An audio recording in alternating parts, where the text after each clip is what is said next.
Hey guys, welcome back. This is MTG Moxman. Normally I focus on magic videos and a lot of content in that direction, but this video is actually a story time video. So it's just a story to tell you guys, just to help break up the monotony of your day. If you're new to the channel, please hit subscribe. Although we normally talk about magic, I'm always open to other topics of discussion, such as toys, comics, those kind of things. So this is just a little content. Hopefully I get a lot of views. Hopefully a lot of people like to watch it.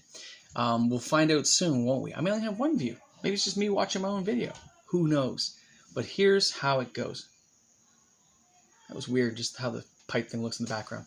Anyway, okay. So this story I'm going to tell you happened when I was young.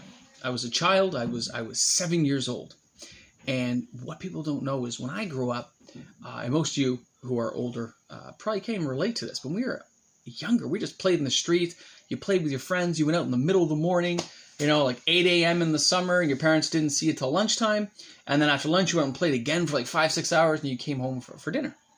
And we did crazy stuff back then, at least crazy to nowadays way of thinking. So this one day, I had a group of friends. And we all were going to go build a fort out of like wood. So I had taken a big thing of nails from my dad. He said I could take them.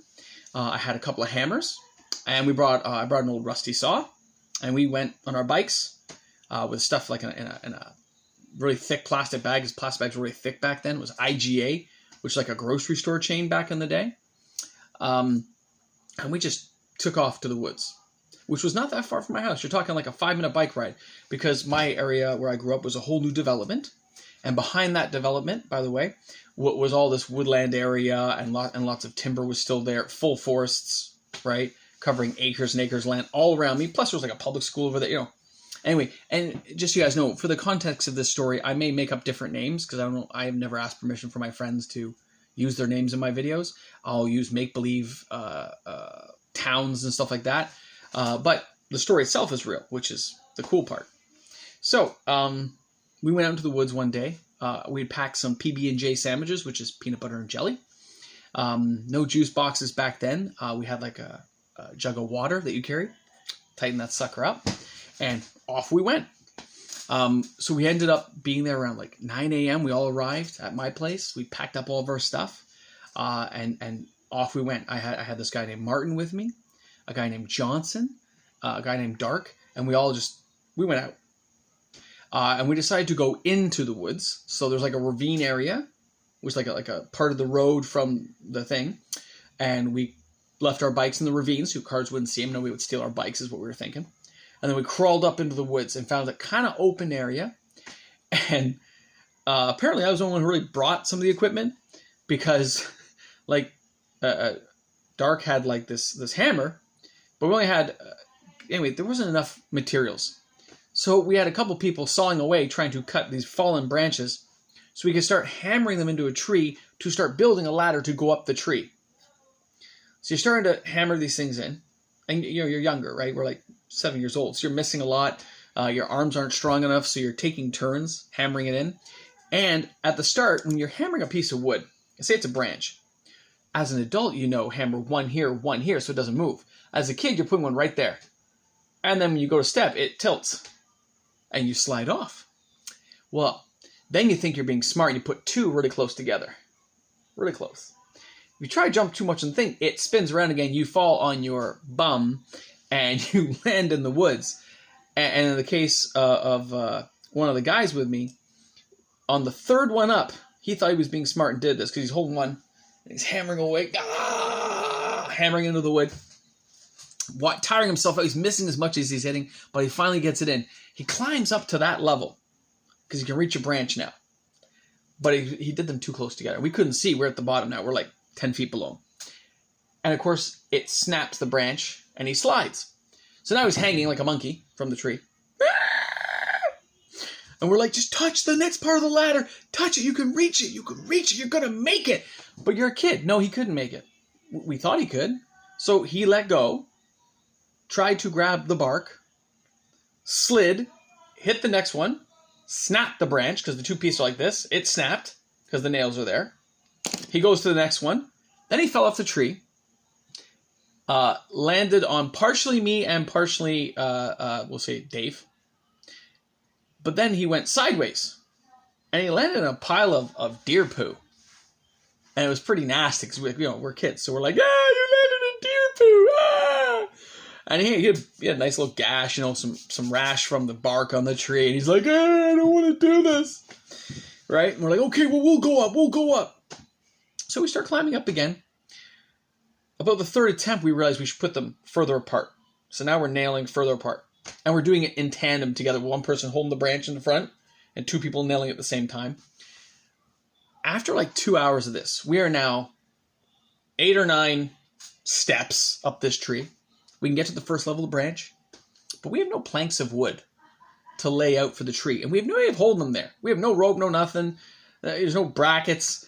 We have nails, but it's like, how are you going to nail it sideways and get it to stay? And then we're like, okay, it's time for lunch anyway. So we all rode home to lunch.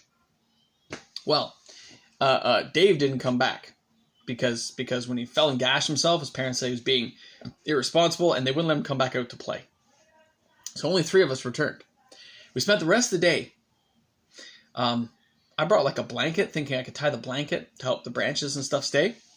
Kind of worked. But I had to bring the blanket home because I couldn't keep it there. But by the end of like 5 days of this, we finally had this like platform built. And we had done it by piling logs in between the branches. So the branch is like this. We'd level off with logs against the tree and then put a piece of wood. Then we'd hammer each of those pieces into each other's piece. So it became all like interlayered with nails. So we had a platform that could fit like 2 people at most. At most. Till we got to this point. Then it was like, we went home one night after all this work, 5-6 days of like just working at it, being cool kids, getting ourselves a tree fort built. We came back one day and it had all been pulled down. And somebody put up like a no trespassing sign.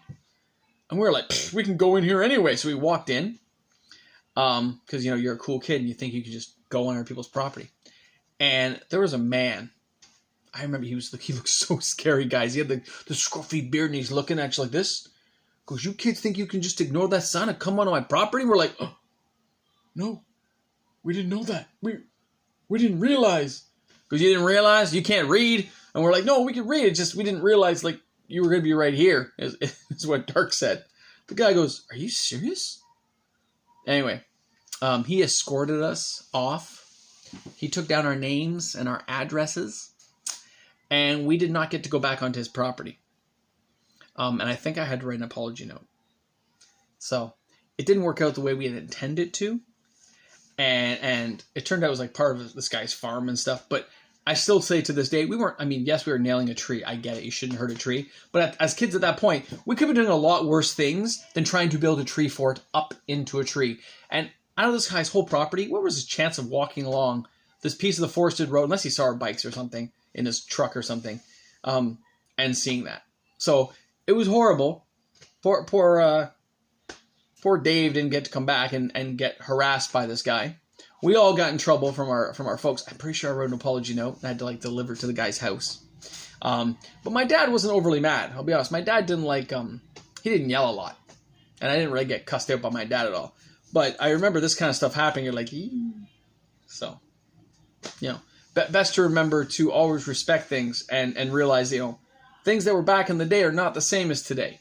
You obviously wouldn't be just going to some random property by yourselves as kids when you're like 7 years old, bringing boxes of nails and stuff, which really could have hurt someone. I mean, we didn't, though. I guess we just had more responsibility, a little more than we thought we did, because we didn't try anything silly with them or anything. So anyway, I thought that was just a little story time video to let you know some of the crazy stuff that goes on in life, and when you realize, you go, I shouldn't have done that, but I did. All right, stay tuned for the next amazing story, brought to you by MTG Moxman. If you enjoyed this video and like to hear this story again, you can replay this video anytime you like because it's up on YouTube. And I hope you enjoyed it because I remember those days pretty fondly. All right, tune in again in about 30 seconds when I do another video. That's right, another video, and it's another story time video. All right, guys, have a great one. Bye.